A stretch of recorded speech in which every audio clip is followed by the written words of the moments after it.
स्वागत है आपका टीच मंत्रा में। हमें टीच मंत्रा सो अपनी तैयारी को एक नई दिशा देने के लिए आज ही ज्वाइन करें टीच मंत्रा और अपनी तैयारी को एक पुख्ता मजबूती दें जिससे कि आप किसी भी एग्ज़ाम में बेहतर कर पाएँ। बेसिकली हम सुपर टेट की जो सीरीज अपने चैनल पर चला रहे हैं उसमें मैं आपके लिए एक आज नई क्लास लेके आया हूँ जिसका जिसमें हम बात करेंगे शिक्षण कौशल।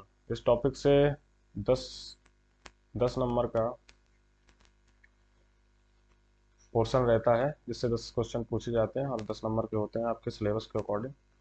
और सुपर डेट के एग्ज़ाम में काफ़ी महत्वपूर्ण हो जाता है। तो आज आपकी इस क्लास का इंट्रो होगा जिसमें हम PYQ क्वेश्चन पर डिस्कशन करेंगे कि प्रीवियस ईयर में किस तरीके से सवाल पूछे गए क्वेश्चन पूछे गए हैं जिससे हम अंदाज़ा लगा सकें किन टॉपिक्स पर हमें ज़्यादा फोकस करके पढ़ाई करनी है। बाकी इसके बाद हम थ्योरी क्लासेस करेंगे, उनके MCQ क्वेश्चंस करेंगे जिससे कि आप एग्ज़ाम में बेहतर कर पाएँ। तो चलिए क्लास को आगे बढ़ाते हैं। अगर चैनल को अभी तक आपने सब्सक्राइब नहीं किया है तो सब्सक्राइब करें और इस चैनल को शेयर भी करें। और अभी रिकॉर्डेड फॉर्म में क्लासेस मिल रही हैं बट हम कोशिश कर रहे हैं जल्द से जल्द, अगर आपका सहयोग ऐसा ही बना रहा और आप बेहतर तरीके से हमसे जुड़ पाए बहुत सारे लोग, तो हम जल्द ही लाइव क्लासेस आपके लिए लाएंगे। और ये सारी ही बेस्ट स्टडी मटेरियल के साथ सारी लाइव क्लासेस फ्री यूट्यूब पे हमेशा ही फ्री रहेंगी। जो कोर्स आपको पेड में आप पढ़ते हैं खरीद के, वो कोर्स आपको पूरा फ्री का फ्री मिलेगा। तो चलिए आज की क्लास शुरू करते हैं और देखते हैं प्रीवियस ईयर क्वेश्चंस को। और मैं आपको हर एक क्वेश्चन पर डिस्कशन करते हुए चलूंगा और समझेंगे क्वेश्चन की लेंथ क्या है और उसका लेवल क्या है। तो चलिए शुरू करते हैं। बेसिकली सुपर डेट के दो एग्जाम अभी तक हुए हैं, 2018 का, 2019 का। दोनों में 3 पोर्शन आते हैं जो टीचिंग मैथडोलॉजी से रिलेटेड है।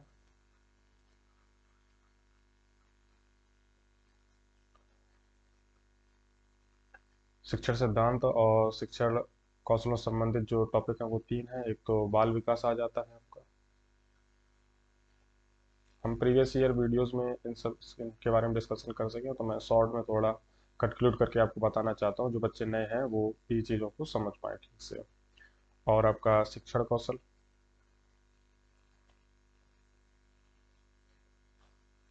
इसकी आपकी एक क्लास हो चुकी है जिसमें हम PY क्वेश्चन के बारे में डिस्कशन कर चुके हैं।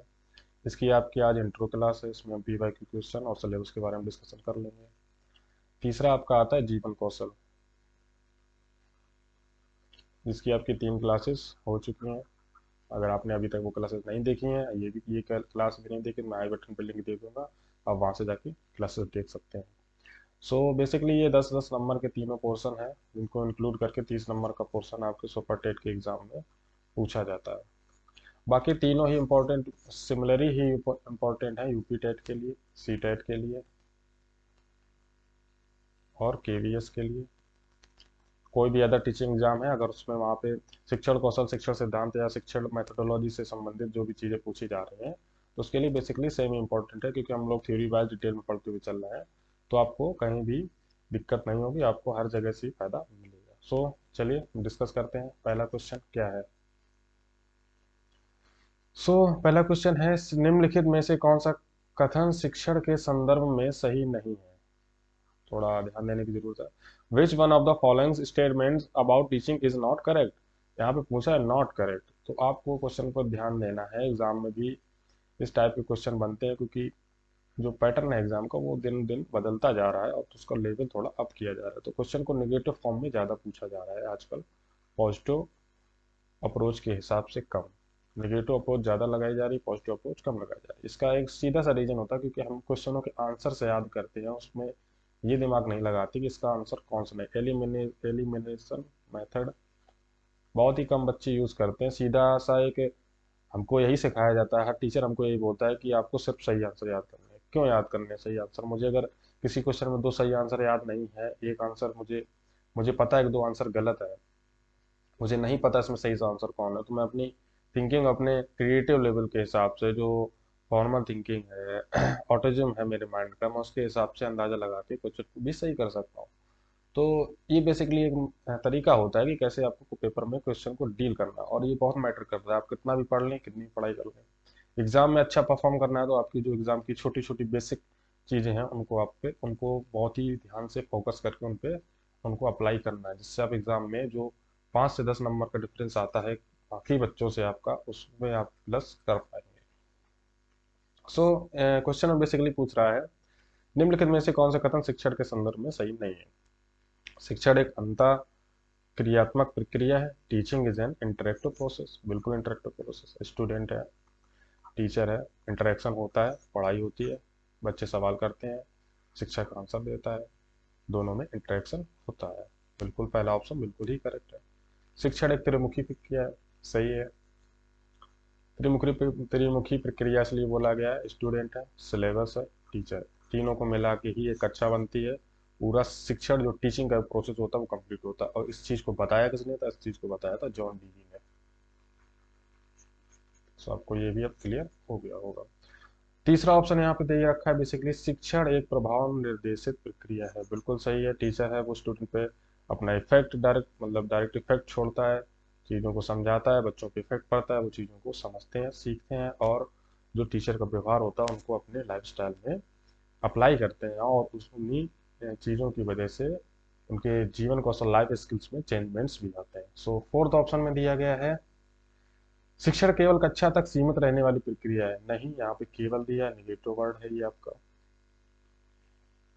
इन कीवर्ड्स पे भी आपको ध्यान दे के चलना है, काफी आसानी हो जाती है एग्जाम में।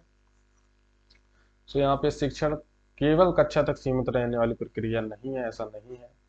एनसीएफ ने भी बताया है कि कक्षा को बाहरी वातावरण से भी जोड़ना है। सो इसके हिसाब से तो ये बिल्कुल ही क्वेश्चन ऑप्शन आपका गलत हो जाता है। तो इसका जो आंसर होगा, यहाँ पे नहीं पूछा था, तो इसका हमारा फोर्थ ऑप्शन बिल्कुल ही करेक्ट हो जाएगा। सो आपको क्लियर हो गया है। चलते हैं नए क्वेश्चन पे। प्राथमिक विद्यालयों में मिड डे मील कार्यक्रम प्रारंभ करने का मुख्य कारण है।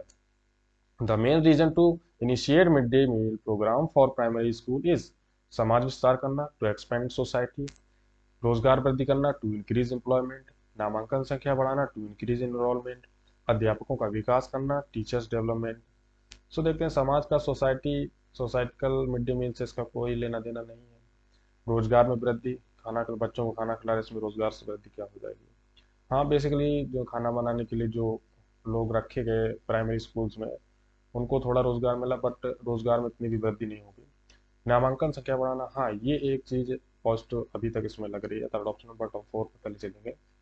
फोर्थ, अध्यापकों का विकास करना, नहीं मिड डे मील में खाना बनाने से अध्यापकों का क्या विकास होगा? सो बेसिकली देखा जाए थर्ड ऑप्शन इसका बिल्कुल ही करेक्ट हो जाएगा, to increase enrolment. Main focus ये था कि कई स्टेट्स में इंडिया में जब 1995 में 15 अगस्त 1995 में सेंट्रल गवर्नमेंट ने, केंद्र सरकार ने इस चीज़ को इंट्रोड्यूस किया। सबसे पहले आंध्र प्रदेश में 2408 समथिंग ब्लॉक्स में इसको इंट्रोड्यूस किया गया। तो सुप्रीम कोर्ट ने अपना एक डिसीजन दिया कि इस चीज़ को आपको पूरे देश में लागू करना चाहिए, क्योंकि बच्चों में जो उस टाइम हमारा भुखमरी का जो चल रहा था, जो वीकनेसेस बच्चों में चाइल्ड्स में आ रही थी जिसको बोलते हैं, उसकी वजह से इस चीज़ से बहुत से बच्चों को फ़ायदा हुआ। बहुत से स्टेट्स में जब इस चीज़ को पूरा वहाँ पहले लागू करके देखा गया पूरा 2400 डिस्ट्रिक्ट्स में, तो वहाँ पे इसमें काफ़ी वृद्धि हुई, बच्चे स्कूल आना स्टार्ट हुआ, नामांकन भी बढ़ा, और उनके हेल्थ में भी काफ़ी सुधार हुआ, जिससे लगा सरकार को कि आगे चीज़ों को बढ़ाया जाए। तो बेसिकली चीज़ें ये हैं कि समझाना ठीक नहीं होता है, सॉरी। तो बेसिकली मेन फोकस यहाँ पे ये था सरकार का कि नामांकन में वृद्धि हो। तो सुप्रीम कोर्ट ने इस चीज़ को बोला कि आपको इसको पूरे देश में लागू करना चाहिए। तो 1995 में इसको फर्स्ट टाइम में लागू किया गया, बट 1997 एंड 98 में इसको पूरे देश में लागू कर दिया गया। सो आपको यहाँ पे चीज़ें क्लियर हो गई होंगी। नेक्स्ट क्वेश्चन है, उद्दीपन और क्रिया सिद्धांत का प्रतिपादन किसने किया? Who perform the stimulus response theory? तो पहला ऑप्शन है पावलोव, सेकंड ऑप्शन है आपका थॉर्नडाइक, तीसरा है आपका स्किनर, चौथा है आपका कोहलर। तो एसआर बॉन्ड थ्योरी जो है,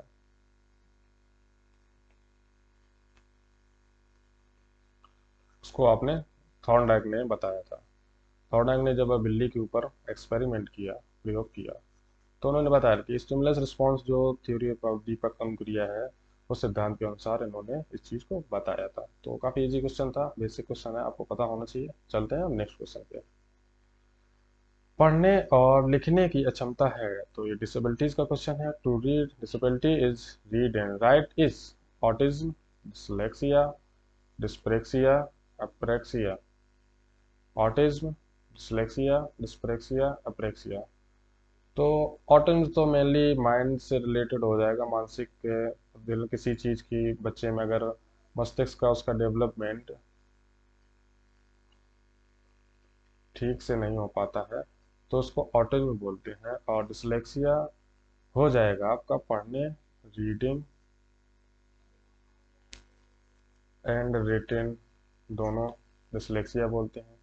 डिस्प्रेक्सिया आपका हो जाएगा शारीरिक जो बच्चे का विकास है उसमें अगर कमी आती है बच्चे के तो आपका डिस्प्रेक्सिया बोला जाएगा, डिस्प्रेक्सिया हो जाता है। अप्रेक्सिया आपका बोला जाता है कि बच्चे में अगर बुखार संबंधी कोई समस्या है, उसका डेवलपमेंट सही से नहीं हुआ है, तो आपका अप्रेक्सिया उसको बोला जाएगा। सो आपका इसका ऑप्शन जो हो जाएगा वो हो जाएगा सेकंड नंबर, डिसलेक्सिया। किया था तो इसका आंसर जो बेसिकली होगा वो रोजर्स है। रोजर साहब है, इन्होंने 1962 में 1962 में नवीनता नवीनता का प्रसार, इस मेथड को उन्होंने डेवलप किया था। उसके अंदर इन्होंने बताया था नवाचार एक ऐसा विचार है जिसमें व्यक्ति नवीनता का अनुभव करता है। मतलब न्यूनेस की यहाँ पे बात हो रही है, जो हम बेसिकली पिछले एक वीडियो में मैंने इस क्वेश्चन पर डिस्कशन भी कर रखा है पहले से।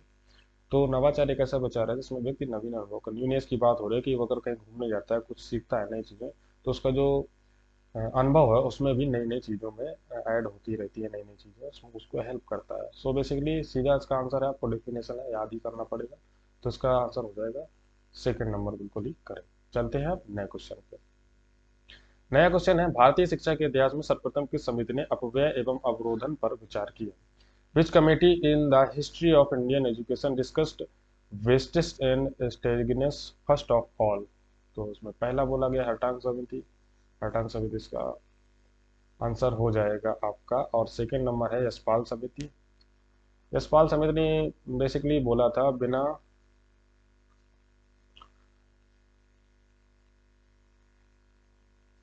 बोझ के, सॉरी, यशपाल समिति ने बेसिकली बोला था बिना बोझ के शिक्षा। तो यशपाल समिति की मेहता समिति ने महिला शिक्षा के बारे में बताया है।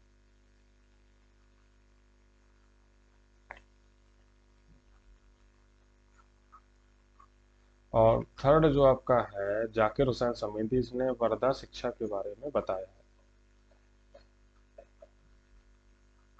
तो आपका इसका आंसर पहला हो जाएगा। हटांग समिति 1929 में सरकार ने बनाई जब यहाँ पे ब्रिटिश शासन हुआ करता था, और इसी इन चीज़ों के आधार पर 1935 में केंद्रीय जो शिक्षा सलाहकार बोर्ड था उस टाइम का, उसमें काफ़ी परिवर्तन किए, काफ़ी चेंजमेंट्स किए गए। और इसी टाइम आपका IGM इंडियन गवर्नमेंट एक्ट भी एक आया था जिसमें शिक्षा को लेकर काफ़ी चीज़ों को ऐड किया गया था। सो आपको बेसिक मैंने फैक्ट चीज़ें बता दी है, आपको इस क्वेश्चन का आंसर भी क्लियर हो गया होगा, आंसर इसका फर्स्ट है। सो चलते हैं अब नए क्वेश्चन पे। नया क्वेश्चन है, परम शून्य स्थिति होती है, एब्सोल्यूट जीरो एग्जिस्ट इन नामित स्केल, अंतरित स्केल, क्रमित स्केल, अनुपातिक scale, nominal scale, interval scale, ordinal scale, ratio scale. So इसका आपका बेसिकली आंसर हो जाएगा अनुपातिक स्केल। जो हमारे भार, दूरी और लंबाई से संबंधित जो नापें होती हैं उनको हम रेशियो वाइज एडजस्ट करके बता सकते हैं, तुलना कर सकते हैं एक दूसरे में। तो इस वजह से एब्सोल्यूट जीरो की एग्जिस्टेंस में इस चीज़ को रखा जाता है, परम शून्य स्थिति इसी को बोला जाता है इन एग्जाम्पल्स के आधार पर। सो बेसिकली हम थ्योरी जब पढ़ेंगे तो उसमें हम इस चीज़ के बारे में श्योरली डिस्कस करेंगे। सो चलते हैं अब नए क्वेश्चन पे। पाठ प्रस्तावना कौशल का मुख्य संघटक क्या है? What is the main component of introduction skill? पूर्व ज्ञान, प्रीवियस नॉलेज, व्याख्यान, लेक्चरिंग, श्यामपट्ट कौशल, लेखन, बोर्ड राइटिंग, गृहकार, होमवर्क। सो आपका पाठ प्रस्तावना जो लेसन प्लान आपका होता है एज अ टीचिंग, जब आप अपने डीएलएड कोर्स या बीएड कोर्स में किसी प्री प्राइमरी स्कूल में जाते हैं, प्राइमरी स्कूल में जाते हैं, तो वहाँ पे आपको लेसन प्लान पढ़ने होते हैं, लेसन प्लान बनाना होता है। तो लेसन प्लान का एक स्ट्रक्चर होता है कि लेसन प्लान को डिज़ाइन कैसे किया जाएगा, उसमें कुछ पॉइंट्स होते हैं। तो उन चीज़ों के बारे में, उस चीज़ के बारे में आप पूछा गया है कि पाठ प्रस्तावना कौशल का मुख्य संघटक क्या है, तो इसमें हो जाएगा प्रीवियस नॉलेज। प्रीवियस नॉलेज हो जाएगा, और प्रत्यक्ष अप्रत्यक्ष रूप से जो आप उसमें टीचिंग मटेरियल ऐड करना चाहते हैं वो चीज़ें हो जाएंगी। बट प्रीवियस पूर्व ज्ञान का मेन मतलब ये होता है कि जब आप किसी लेसन प्लान को तैयार करते हैं बच्चों को पढ़ाने के लिए, तो आपको पहले से पता होना चाहिए कि उस चीज़ को जब आप पढ़ाने जा रहे हैं तो आपको इन्वायरमेंट से उस चीज़ को जोड़ के देखना है कि बच्चे को उस चीज़ के बारे में पहले से पता है कि नहीं। अगर पता होगा तो वो उस चीज़ को पढ़ने में इंटरेस्ट लेगा और उस चीज़ को बहुत ही अच्छे से सीख पाएगा। इसका मेन मतलब, मेन मोटो जो होता है वो यही होता है कि पूर्व ज्ञान से हम बच्चे के लेवल का पता लगा सकते हैं, हमें उसको किस लेवल पे पढ़ाना है, चीज कितनी चीज़ें उसको बतानी है, कितनी चीज़ें पहले से पता है और कितनी चीज़ें उसको नहीं पता है। तो इससे एक बेहतर क्लास के एनवायरनमेंट का डेवलपमेंट होता है, जिसमें आपका शिक्षण कौशल बहुत ही डेवलप्ड होके बाहर आता है, जिससे बच्चे बहुत ही बेहतर तरीके से सीख पाते हैं। सो आपको इसका आंसर फर्स्ट हो जाएगा। क्वेश्चन आपको क्लियर हो गया होगा। चलते हैं नेक्स्ट क्वेश्चन पे। एनसीईआरटी द्वारा राष्ट्रीय पाठचर्या की रूपरेखा कब प्रस्तुत की गई? When was national curriculum framework introduced by NCERT? NCERT ने जो एनसीएफ की गाइडलाइंस है उनको कब जारी किया था? एनसीएफ की जो गाइडलाइंस हैं कि जो शिक्षा को है बाहरी वातावरण से जोड़ना, रटने की प्रणाली है उसको खत्म करना, बच्चे के बस्ते का बोझ कम करना, जो उसका बैग है उसका वजन को कम करना, उसको एनवायरनमेंट से जोड़ के पढ़ाना, उस पे जो होमवर्क का लोड है उसको कम करना। इन सब चीज़ों को जो एनसीईआरटी ने एनसीएफ के द्वारा गाइडलाइंस के द्वारा जारी किया, तो उनको कब जारी किया गया था? तो इसका आंसर आपका बेसिकली 2005 है। इसका आपका आंसर ये सही हो जाएगा। तो चलते हैं, ये क्वेश्चन आप क्लियर होगा। चलते हैं नए क्वेश्चन पे। नेक्स्ट क्वेश्चन है, शैक्षिक प्रशासन उपयुक्त विद्यार्थियों को उपयुक्त शिक्षकों द्वारा समुचित शिक्षा प्रदान करने योग्य बनाता है, जिससे वे उपलब्ध अधिक साधनों का उपयोग करके अपने प्रशिक्षण से सर्वोत्तम को प्राप्त करने में समर्थ हो सके, या परिभाषा दी गई है।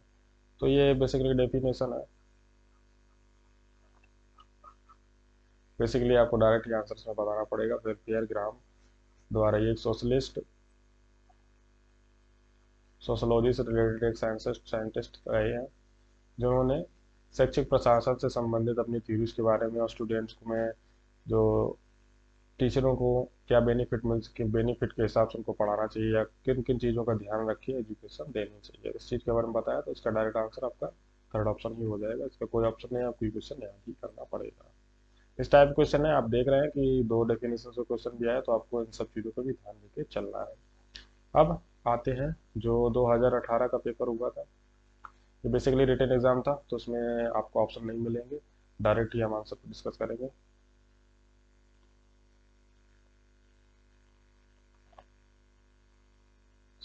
इसमें पहला क्वेश्चन आपका है, ह्यूरिस्टिक विधि का प्रतिपादन किसने किया था? तो ह्यूरिस्टिक विधि मेनली आपका टीचिंग स्किल से रिलेटेड है। इसका जो इसको प्रपोंड किया था वो किया था आर्मस्ट्रॉन्ग, जो एक साइंटिस्ट थे। ये आर्मस्ट्रॉन्ग वो वाले आर्मस्ट्रॉन्ग नहीं है जो आप सोच रहे हैं।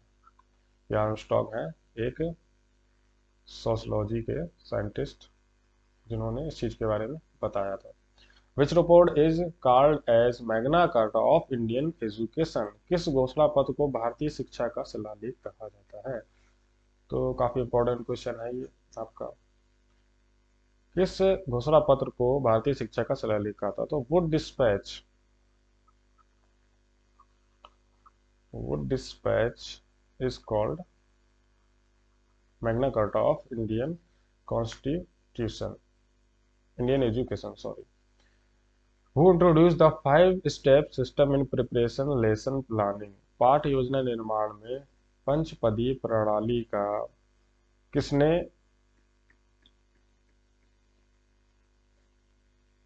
इंट्रोड्यूस किया था? तो इसमें आपका जो बेसिकली आंसर हो जाएगा वो हो जाएगा हर्बर्ट ने। हर्बर्ट ने 5 स्टेप्स लर्निंग सिस्टम के बारे में बताया था कि जो स्टूडेंट को है उसको बेसिकली 3-5 तरीकों के, जॉन डीवी ने जब 3 तरीकों के बारे में बताया तो हर्बर्ट ने भी उसी टाइम पे अपना सिस्टम बताया कि इस तरीके से बच्चों को पढ़ाना चाहिए, उसमें क्या क्या स्टेप होने चाहिए, लेसन प्लान के बारे में कौन कौन से स्टेप्स होने चाहिए, जैसे अभी हमने पिछले क्वेश्चन में डिस्कस किया, पूर्व ज्ञान, टीचिंग लर्निंग एड्स, और आपका जो क्वेश्चंस कैसे होने चाहिए, डिस्कशन क्या होने चाहिए, और क्लास का जो मध्यांतर होता है उसमें हमें किस चीज़ों पे किस तरीके से डिस्कशन करना चाहिए। तो जो हर्बर्ट है उन्होंने इस बारे में पूरी डिटेल में डिस्कशन करके बताया था, तो इसका आपका आंसर हो जाएगा हर्बर्ट। अब चलते हैं नए क्वेश्चन पे। नया क्वेश्चन है, मकतब में किस स्तर की शिक्षा दी जाती है? सो बेसिकली आपका यहाँ पे आंसर हो जाएगा, मकतब रिलेटेड है इस्लामी शिक्षा से। इस्लामी शिक्षा जो प्राथमिक स्कूलों के बच्चों को दी जाती है इस्लाम में। मकतब का वर्ड लेवल का, वर्ड का मतलब जो है वो इस्लामी शिक्षा से मतलब है, और उसको प्राथमिक स्कूल के जो बच्चे होते हैं उनको वहाँ पे शिक्षा इस तरीके से दी जाती है, उसका इस वर्ड का इस्तेमाल वहीं पे किया जाता है। तो 85 जो क्वेश्चन है आपका नया क्वेश्चन, वो was the propounder of project method of teaching. तो काफ़ी इजी क्वेश्चन है, प्रयोजन शिक्षण विधि के प्रणेता कौन है? तो इसमें सीधा आपका आंसर हो जाएगा किलपैट्रिक। और problem of wastage and stagnation is primarily related to which level of education? अपव्यय एवं अवरोधन की समस्या मुख्यतः किस शिक्षा स्तर में देखी जाती है? शायद इसका एक प्रीवियस क्वेश्चन भी था, उस पर मैंने आपको कुछ चीज़ें डिटेल में नहीं बताई हैं। अपव्यय का मतलब क्या है और अवरोधन का मतलब क्या है? तो अपव्यय का बेसिकली मतलब है कि बच्चा क्लास 1, 2, 3, 4, 5th तक पढ़ा, 5th क्लास से उसने पढ़ाई छोड़ दी और वो वापस चला गया, उसने क्लास छोड़ दी है। तो यहाँ पे शिक्षा में उसका अपव्यय हो गया, शिक्षा में इस चीज़ को अपव्यय बोला जाता है कि उस बच्चे ने कक्षा को छोड़ दिया। अवरोधन का मतलब है कि बच्चा फर्स्ट क्लास में था, सेकंड क्लास में था, थर्ड क्लास में था, फोर्थ क्लास में था, 5th क्लास में था। फर्स्ट में वो पास हो गया, सेकंड में पहुंच गया, सेकंड में पास हो थर्ड में पहुंच गया, बट उस थर्ड में 2 बार फेल हो गया, तो वो थर्ड क्लास में ही है 3 साल से। तो इस चीज में उसकी जो शिक्षा में अवरोधन को बोला जाता है। तो यहाँ पे इस वर्ड का मतलब है कि बच्चे की शिक्षा में जब अवरोध आता है, तो किसी क्लास में बार बार फेल होता है, तो उस चीज को शिक्षा में अवरोधन के रूप में देखा जाता है। और बच्चा कोई अगर क्लास छोड़ के चला जाता है, 5th क्लास तक पढ़ाई उसने की है, फिर वो छोड़ के चला गया वापस, तो उस चीज को शिक्षा में अपव्यय बोला जाता है। को दोनों वर्ड क्लियर हो गए होंगे। और यहाँ पे किस स्तर पे बात हो रही है? तो प्राथमिक स्तर पे हम बात कर रहे हैं। यहाँ पे आंसर आपका प्राथमिक स्तर होगा। आपको चीज क्लियर हो गई होगी। अब चलते हैं नए क्वेश्चन पे। नया क्वेश्चन देखते हैं क्या है। अगर आप वीडियो अभी भी देख रहे हैं तो प्लीज़ सब्सक्राइब करें चैनल को और वीडियो को शेयर भी करें। देखते हैं नया क्वेश्चन। नया क्वेश्चन क्या है? अधिगम के प्राथमिक सिद्धांतों के प्रणेता कौन है? तो यहाँ पे लर्निंग थ्योरीज जो दी गई हैं उनके बारे में पूछा गया है। उन्होंने किसने दी थी? जो प्रथम पहली बार किन्होंने दी थी? तो थॉर्नडाइक ने दी है, सीधा आंसर है इसका।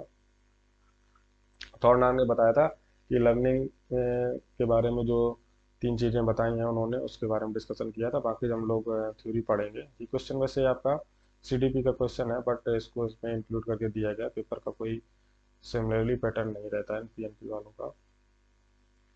सो चलते हैं अब नए क्वेश्चन पे। नया क्वेश्चन है आपका, education technology third is also known as. तो ये सूचना तकनीकी संबंध है, इंफॉर्मेशन एंड टेक्नोलॉजी का क्वेश्चन है जो एजुकेशन से रिलेटेड होके बनाया गया है। तो इसमें आपका डायरेक्टली आंसर हो जाएगा उपागम। प्रणाली। यहाँ पे बेसिकली ये चीज़ है कि आपको एजुकेशन जो शिक्षा आप दे रहे हैं या शिक्षा में इंफॉर्मेशन एंड कंप्यूटर और टेक्नोलॉजी का किस तरीके से उपयोग करके बच्चों को अच्छी से अच्छी चीज़ें सिखा सकते हैं, उनको पढ़ा सकते हैं, इससे वे चीज़ों को नए तरीके से सीख पाए, उनकी चीज़ें समझ में आ पाए। तो उस चीज़ का मतलब यहाँ पे उपागम प्रणाली से होता है। तो चलते हैं आप नेक्स्ट क्वेश्चन पे। नेक्स्ट क्वेश्चन आपका है,